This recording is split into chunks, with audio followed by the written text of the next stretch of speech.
ஓம் ஆதிமா சிவசக்தி போற்றி. ஓம் நமோ நாராயணாய. அனைவருக்கும் வணக்கம்ங்க. உங்கள் அனைவரையும் இந்த 195வது பதிவு சகல சர்ப்ப தோஷங்களையும் நிவர்த்திக்கும் காஷி க்ஷேத்திரத்துக்கும் மேலான பாமணிநாதர் க்ஷேத்திரம் கவ் காட் ஆல் த பூன் ஹியர், அதாவது பசுக்களுக்கு அனைத்து வரங்களும் கிடைத்த இடம் என்னும் பதிவில் சந்திப்பதில் நான் மிக்க மகிழ்வடைகிறேன். நான் சித்தர் கீதா, மதுரையில் இருக்கிறேன். நான் 15 ஆண்டுகளாக அம்மன் ஆதிமா சக்தி மற்றும் ஆதிசிவன் மூலமாக சைக்கிக் ரேக்கி எனப்படும் உயர்ரக ரேக்கி சிகிச்சையை செய்து வருகிறேன்.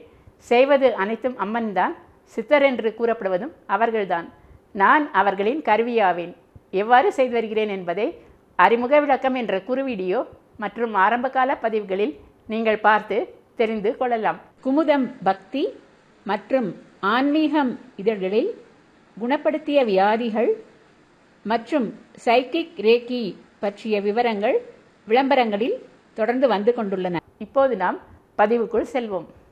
மண்ணால் உண்டாகிய சுயம்புலிங்கம் ஆனாலும் அபிஷேகம் செய்விக்க இயலக்கூடிய ஒரே சிவஸ்தலமான பாம்புகள் ஊர்ந்து செல்வதால் பாம்பணிநாதர் என்று பெயர் பெற்ற ஈசனை ஒட்டி பாம்பணி என்று அழைக்கப்பட்டது முதலில் இந்த ஊர்.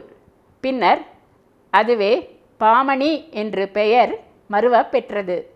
திருவாரூர் மாவட்டம் மன்னார்குடிக்கு 2 கிலோமீட்டர் தொலைவில் அமைந்துள்ள இந்த திருக்கோவில் மகிமை குறித்து சனகாதி முனிவர்களுக்கு சூதமா முனிவர் என்ன கூறினார் என்பதை அவரே கூற கேட்போம்.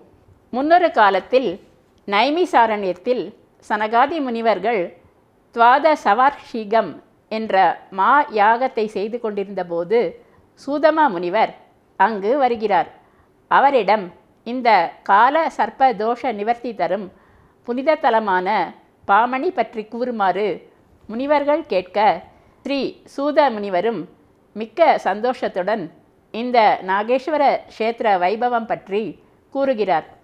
முன்னொரு காலத்தில் சுகல முனிவர் தனது தாயாரின் அஸ்தியை கங்கையில் சேர்க்க எண்ணி தனது சிஷ்யனுடன் காசியை நோக்கி சென்றார். இந்த பிரதேசத்தில் வரும் சமயம் சந்தியாவந்தன காலம் நெருங்கிவிட்டபடியால் அனுஷ்டானம் செய்யும்போது சிஷ்யன் மூட்டையை பிரித்து பார்க்க அஸ்தியெல்லாம் ஸ்வர்ணமாக, அதாவது தங்கமாக இருப்பதைக் கண்டு மிக்க ஆச்சரியமுற்று தனது குருவிடம் தெரிவித்தான்.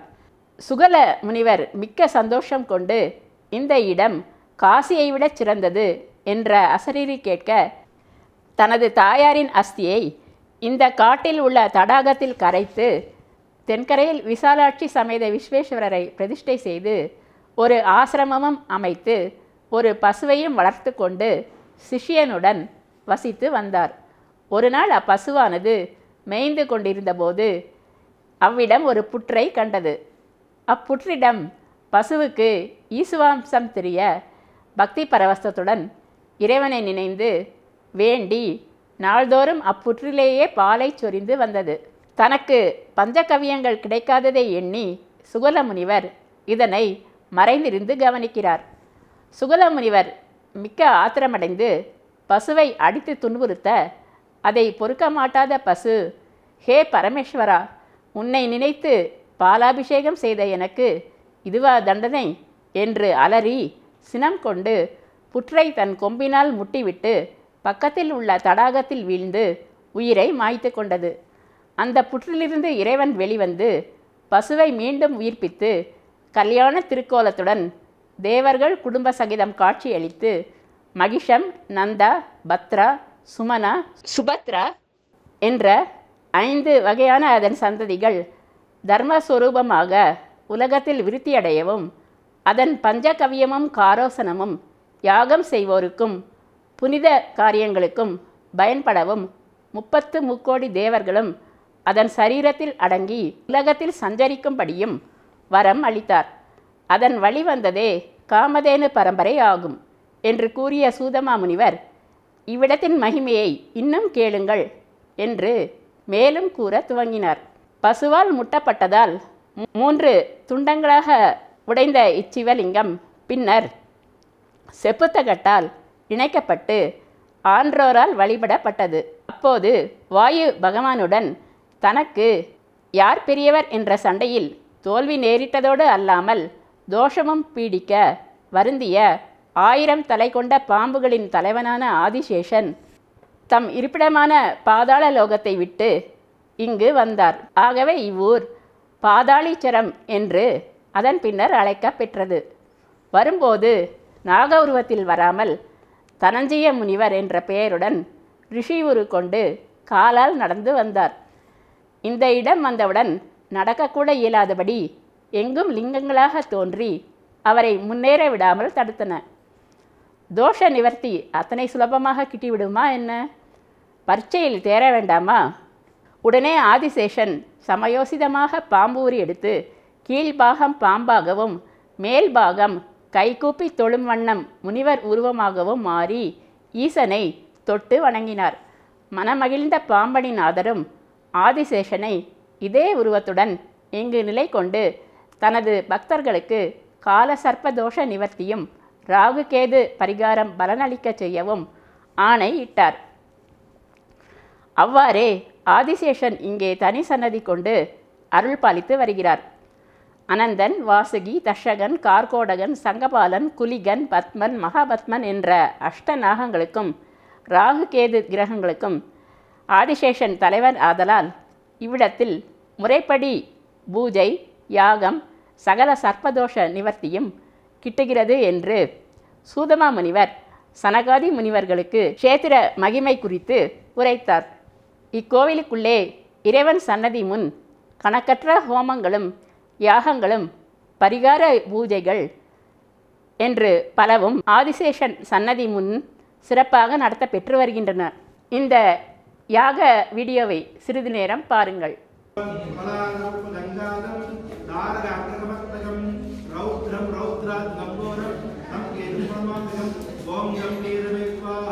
இங்கு எழுந்தருளி இருக்கும் அன்னை பார்வதி அமிர்தநாயகி அம்மன் என்ற திருப்பெயருடன் அருள் பாலிக்கிறார்கள். சனகாதி முனிவர்களை வைகுண்ட வாசலில் நின்று தடுத்து விஷ்ணு பகவானை தரிசிக்க அனுமதிக்காத வாயில் காவலர்கள் இருவரும் சாபம் பெற்று இங்கு வந்து பாமணிநாதரையும் குரு பகவானையும் வழிபட்டு தோஷம் நீங்க பெற்று சாப விமோச்சனம் பெற்றதால் இது குரு தோஷ நிவர்த்தி தலமாகவும் விளங்குகிறது. பைரவரும் சனீஸ்வரரும் ஒருங்கிணைந்து நின்று சனி தோஷ நிவர்த்தி நல்கி வருகிறார்கள். நர்த்தன கணபதி வெகு அழகாக நடனம் ஆடுகிறார். நவகிரக சன்னதியை தரிசனம் செய்யுங்கள். முருகப்பெருமான், கஜலட்சுமி மற்றும் விஷ்ணு துர்க்கையை தரிசனம் செய்யுங்கள். குரு பகவானது சிற்பம் அற்புதமாக வடிவமைக்க பெற்றுள்ளது. இங்கு சோழ மன்னர் முசுகுந்த சக்கரவர்த்தி பாமணிநாதரை பச்சை திராட்சை நிவேதனமாக வைத்து இறையாணையின்படி வழிபட்டார். ஆதலால் இன்னும் இக்கோவிலில் விசேட வைபவங்களில் பச்சை திராட்சை நிவேதனமாக பாமணிநாதருக்கு படைக்கப்படுகிறது. இங்கு சைவ சமயக்குரவர் திருஞான சம்பந்தர், திருநாவுக்கரசர் மற்றும் சுந்தரர் மூவரும் பாம்பணிநாதரை பாதாளீச்சரம் உறையும் நாதராக பலவாறு பாடி துதித்து உள்ளார்கள். அவற்றுள் சிறப்புமிக்க திருஞான சம்பந்தர் பாடிய தேவார பாடல் ஒன்றினை மட்டும் பார்த்துவிட்டு இப்பதிவினை நாம் நிறைவு செய்வோம். நியல் செஞ்சடை மேல் விளக்கும் மதிமத்தமொடு நல் பொல்லியல் கொன்றையினான் புனல் சூடி பொற்பமரும் அன்னம் அனநடையாள் ஒரு பாகத் தமர்ந்தருளி நாளும் பன்னிய பாடலினான் உரைகோயில் பாதாளே. இதன் பொருளாவது, மின்னும் செஞ்சடை மேல் விளங்கும் பிறைச்சந்திரனை சூடிய பொன்னிற கொன்றை மாலை அணிந்த அன்னம் போன்ற நடையினையுடைய அன்னை உமாதேவியை ஒரு பாகத்திலே கொண்ட எம்பெருமான் உறைவிடம் இந்த பாதாளீச்சரம் ஆகும் என்பது ஆகும். சூதமா முனிவர் கூறியது போல் காசியை விட மிகச் சிறப்பு வாய்ந்த அஸ்தியை பொன்னாக்கிய இந்த பாம்பணிநாதரையும் அமிர்தநாயகி தாயார் தனஞ்சய முனிவர் குரு பகவானையும் ஒரு முறை அவசியம் சென்று தரிசித்து அனைத்து தோஷங்களும் நீங்க பெற்று புதுப்பொலிவுடன் புனர்ஜன்மம் பெற்று வாருங்கள்.